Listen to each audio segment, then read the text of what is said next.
حضرت عوف بن مالک رضی اللہ تعالیٰ عنہ فرماتے ہیں کہ جناب ابو بکر صدیق کا زمانہ تھا تو میں نے خواب دیکھا. میں نے خواب میں جناب عمر کو دیکھا اور میں نے دیکھا کہ کوئی کہنے والا کہہ رہا ہے کہ عمر وہ ہے کہ اللہ کے رستے میں کوئی اسے جتنا مرضی برا بھلا کہے یہ پرواہ نہیں کرتا. کس کے رستے میں؟ بولے سارے. اس کا مطلب ہے اللہ کے رستے میں لوگ برا بھلا بھی.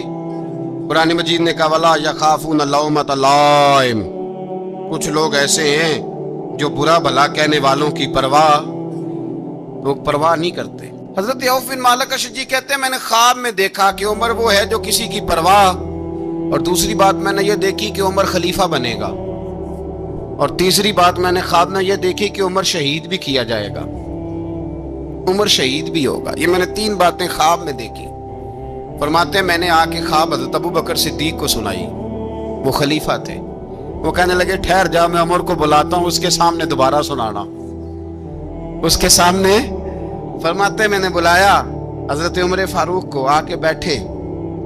خواب شروع ہوا کہ ایک بات تو میں نے یہ دیکھی کہ آپ ملامت کرنے والے کی پرواہ نہیں کرتے. دوسرا آپ خلیفہ بنے کہ جناب عمر کہنے لگے چپ کر، ابو بکر کے سامنے ہی کہہ رہا ہے، چپ کر، خلیفہ کے سامنے ہی کہہ رہا ہے.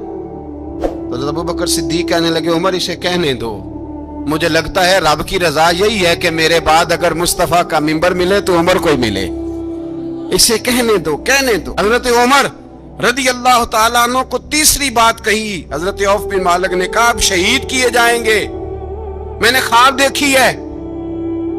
نیک لوگوں کے خواب بڑی حد تک سچے ہوتے ہیں.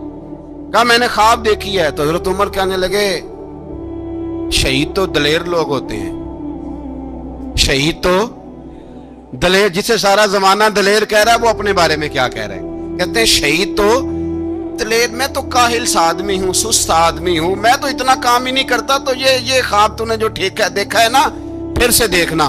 تو ابو بکر صدیق فرمانے لگے عاجزی نہ کر، انکساری نہ کر، تو جو کہہ رہا ہے ٹھیک کہہ رہا ہے، لیکن مجھے سن کے شکر بھی ہوا ہے اور افسوس بھی ہوا ہے. افسوس اس بات کا کہ تیرے جیسا بطل عظیم چلا جائے گا، اور شکر اس بات کا کہ رب تجھے زندگی بھی اعزاز والی دے گا، اور شہادت کی موت دے کے اللہ تجھے موت بھی عزت والی عطا فرمائے گا.